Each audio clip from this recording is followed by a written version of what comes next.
મિત્રો, થોડા વર્ષ પહેલાંની વાત છે. ત્યારે લોકડાઉનમાં બધા લોકો પોતપોતાના ઘરમાં કેદ થઈ ગયા હતા. ત્યારે રાજેશ ઘરમાં એકલો હતો અને તેની નોકરાણી માયા પસંદ આવી ગઈ.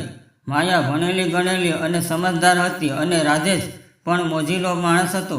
અચાનક લોકડાઉન થયું એટલે માયાની સામે મુશ્કેલી આવી ગઈ. તેણે જ્યારે લોકડાઉનના સમાચાર જોયા તો તે બજારમાં જઈને ઘરમાં થોડા દિવસ ચાલે એટલો સામાન લઈ લીધો. બીજે દિવસે સવારે જાગીને તે યોગા કરવા લાગ્યો. થોડીવાર પછી દરવાજો ખોલીને તેની નોકરાણી માયા અંદર આવી. તેને જોઈને રાજેશને એવું લાગ્યું કે તેની ઘરવાળી પિયરમાંથી પાછી આવી ગઈ હોય. તે ખૂબ જ ખુશ થઈ ગયો. નોકરાણી માયાએ બતાવ્યું કે તેનો પતિ કાલે સવારે તેની સાથે ઝઘડો કરીને ગામડે જતો રહ્યો છે અને હવે તે ક્યારે પાછો આવશે તેની ખબર નથી. તેણે કહ્યું, સાહેબ, તમને કોરોનાથી ડર ન લાગતો હોય તો હું રોજ આવીને તમારે ઘરે કામ કરીશ. રાજેશ વિચારવા લાગ્યો કે કોરોનાનો ડર તો છે, તે રોજ તેને ઘરે જશે અને તેને ઇન્ફેક્શન લાગશે તો તકલીફ થશે. તેણે નોકરાણીને કહ્યું, તું આજે કામ કરી લે અને કાલેથી ન આવતી. તેમાં જ આપણા બંનેનો ફાયદો છે. અને તે કામ કરવા લાગી. ત્યારે તે બેડશીટ જોઈ રહી હતી તો તે એક જગ્યાએ વિચિત્ર પ્રકારના ધાબા નજર આવ્યા. તે મનમાં ને મનમાં સમજી ગઈ અને મુસ્કરવા લાગી. સાહેબ જમ્યા પછી માયા પણ ભોજન કરવા લાગી. ભોજન કરતાં કરતાં વિચારી રહી હતી કે ઘરે તો કોઈ છે નહીં અને ઘરે એકલા રહીને મારે લુખ્ખા સુખ્ખા ખાવું પડશે અને મારું ત્યાં મન પણ નહીં લાગે. સાહેબે તેના આખા મહિનાનો પગાર આપી દીધો હતો અને કહ્યું હતું કે કોઈ તકલીફ હોય તો ફોન કરીને જણાવજે. જમ્યા પછી માયાએ હિંમત ભેગી કરી અને સાહેબને કીધું, સાહેબ, મારે ઘરે પણ કોઈ નથી તો હું અહીંયા જ રોકાઈને તમારું કામ કરીશ. જો તમને તકલીફ ના હોય તો હું બહાર ગેસ્ટ હાઉસનો રૂમ છે ત્યાં રહીશ. તો રાજેશે કહ્યું, તો અહીંયા રહીશું. હવે તારે વિશે લોકો ખરાબ વાતો કરશે. તો માયાએ કહ્યું, સાહેબ, બધા લોકો તો એમ જ સમજે છે કે તેના પતિ સાથે બહાર ગઈ હશે. મેં મારા સાસુને ફોન કરીને જણાવી દીધું છે કે હું સાહેબની ત્યાં રોકાઈ જઈશ અને મારા સાસુએ મને રહેવા માટે હા પાડી છે. રાજેશ સાહેબે તેને હા પાડી એટલે માયા તરત જ પોતાને ઘરે ગઈ અને સામાન લઈને પાછી આવી ગઈ. તે ફટાફટ નાહીને કામ કરવા લાગી. રાજેશ સાહેબે ટીવી ઉપર ફિલ્મ જોઈ રહ્યા હતા. માયાએ તેની ચા બનાવીને આપી. માયા પાસે બીજું કોઈ કામ નહોતું. તેણે સાહેબને કહ્યું, સાહેબ, તમને ટાઈમ હોય ત્યારે ઘર માટે થોડો કરિયાણું મંગાવી લેજો. હું તમને ખૂબ સારી સારી રસોઈ બનાવીને જમાડીશ. તેની વાત સાંભળીને રાજેશ હસવા લાગ્યો, કારણ કે આજે તેનું ઘર એક ઘર લાગી રહ્યું હતું. માયા પણ નોકરાણી હતી પણ તેને ખૂબ જ સુંદર અને સમજદાર હતી. બપોરે જમ્યા પછી રાજેશ પોતાના રૂમમાં સૂવા માટે જતો રહ્યો અને માયાએ કહ્યું, હું કાઉન્ટરમાં સૂવા માટે જાઉં છું. હું સાંજે આવી જઈશ. રાજેશને ખબર હતી કે કાઉન્ટરમાં ઘણા સમયથી વપરાયું નથી એટલે ખૂબ જ ગંદુ છે. તો તેને માયાને કહ્યું હતું કે અહીંયા ડ્રાઇવિંગ રૂમમાં સૂઈ જા. રાજેશ બપોરે 3 વાગે ઊભો થઈને બહાર નીકળ્યો તો માયા સૂઈ રહી હતી. તે એક નજરે નોકરાણી માયાને જોવા લાગ્યો. માયાના ગોરા ગોરા પગની અંદર નાની નાની પાયલ પહેરેલી હતી. રાજેશને ત્યાંથી નજર હટાવી લીધી. તે પોતાના મને મન ભટકવા દેવા માંગતો ન હતો. તે રસોડામાં ગયો અને પાણી પીધું.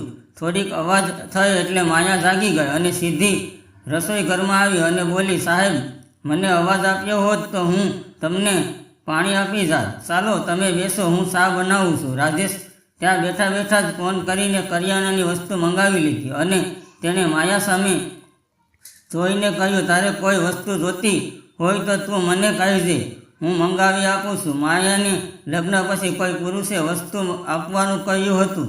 માયા ખૂબ જ શરમાઈ ગઈ એટલે રાજેશે કહ્યું, શરમાવાની છોડી દે અને જે કોઈ એ તેને મંગાવી લે. એટલે માયાએ કહ્યું, સાહેબ, મારે મેકઅપનો સામાન જોઈએ છે.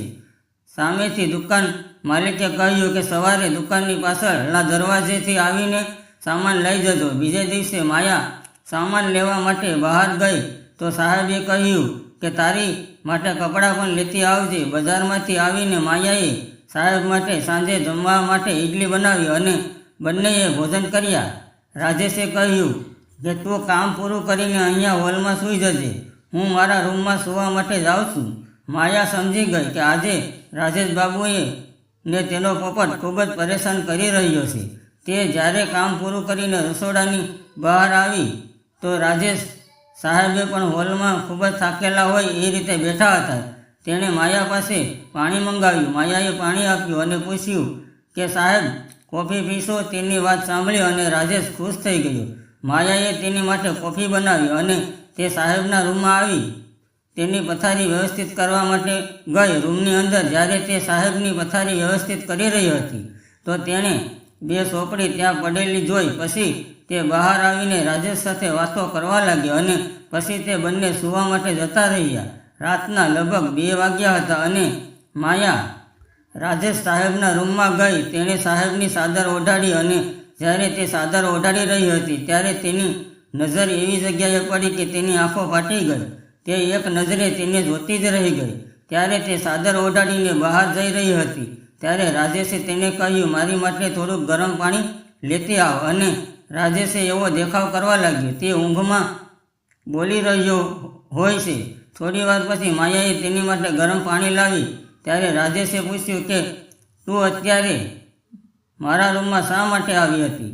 તો માયાએ કહ્યું, સાહેબ હું સવારે મારી માટે કપડાં લાવી હતી તે તમને બતાવવા માટે આવી હતી. રાજેશની આંખોમાં એક અલગ જ ચમક આવી ગઈ. તેણે કહ્યું, હા જરૂર, હું પણ તે જોવાનું પસંદ કરીશ. માયાએ ઓઢેલી ચાદર દૂર કરી તો તેણે સુંદર મજાના નવા કપડાં પહેરેલા હતા. આ જોઈને રાજેશબાબુનો પોપટ ઠેકડા મારવા લાગ્યો, પરંતુ રાજેશબાબુએ પોતાની ઉપર કાબૂ રાખ્યું. એટલે માયાએ કહ્યું, સાહેબ ઘણા સમયથી તમે એકલા છો અને હું પણ ઘણા સમયથી કોઈની રાહ જોઈ રહી છું, પરંતુ મારો પતિ ખૂબ જ દારૂડિયો છે કે કોઈ દિવસ સાંજે વાનમાં હોતો નથી. જો તમે આ ગરીબ સાથે સમય વિતાવવા અને આનંદ કરવા માંગતા હોવ તો હું તમને મારી સાથે સમય વિતાવવાનું આમંત્રણ આપું છું. તેની વાત સાંભળીને રાજેશ સાહેબ બોલ્યા, તું ગરીબ નથી, ગરીબ એ હોય છે જેના વિચારો ગરીબ હોય છે.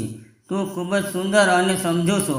આપણે સમય સાથે વિતાવી શકીએ છીએ પણ એક હદ સુધી, કારણ કે વધારે પ્રેમ કરવાથી પ્રેમ પણ ઝેર બની જાય છે. અને પછી રાજેશ સાહેબ અને માયા લોકડાઉનની અંદર એક જ રૂમમાં કેદ થઈ ગયા. અને જ્યારે લોકડાઉનની લહેર પૂરી થઈ ત્યારે માયા પોતાને ઘરે જતી રહી. હવે તે રોજ પોતાને ઘરેથી રાજેશ બાબુના ઘરે કામ કરવા માટે આવી જાય છે.